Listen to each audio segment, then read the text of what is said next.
ciidamada amniga ee dowladda dhexe ee Itoobiya ayaa Cabdi Maxamuud Cumar ka kaxeeyay gurigiisa oo ku yaala magaalada Addis Ababa.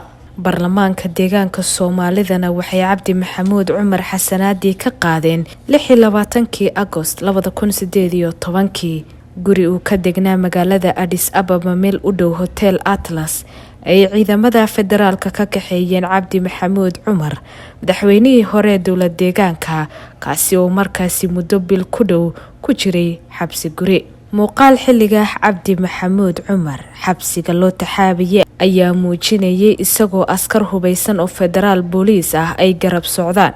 xirilaaliyaha guud ee Itoobiya oo xariga Cabdi Maxamuud ka hadlay wuxuu sheegay in loo haysto gabood faalo ka dhan ah xuquuqda aadanaha iyo ku takrifalad awoodeed.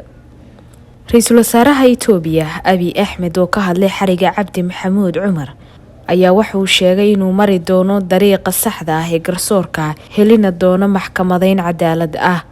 muddada uu Cabdi Maxamuud Cumar uu ku jiray gacanta dowladda dhexe waxa marar badan la soo taagay maxkamadda sare inkastoo ilaa iyo hadda wax go'aan ah oo ay maxkamaddu kiiska Cabdi ka gaartay aysan jirin. Cabdi Maxamuud Cumar oo 8 sano madaxweyne ka soo ahaa dowlad deegaanka Soomaalida ee dalka Itoobiya wuxuu xilka iska casilay 6 Agost sanadkii 2018. hase yeeshee muddo bil ah marka uu xabsi guri ku jiray ayaa xabsi loo taxaabay laguna soo oogay dacwad la xiriira rabshado ka dhacay magaalada Jigjiga 24 bisha Agost ee sanadkii 2018 oo la sheegay inay ku dhinteen dad kor u dhaafay 40 qof.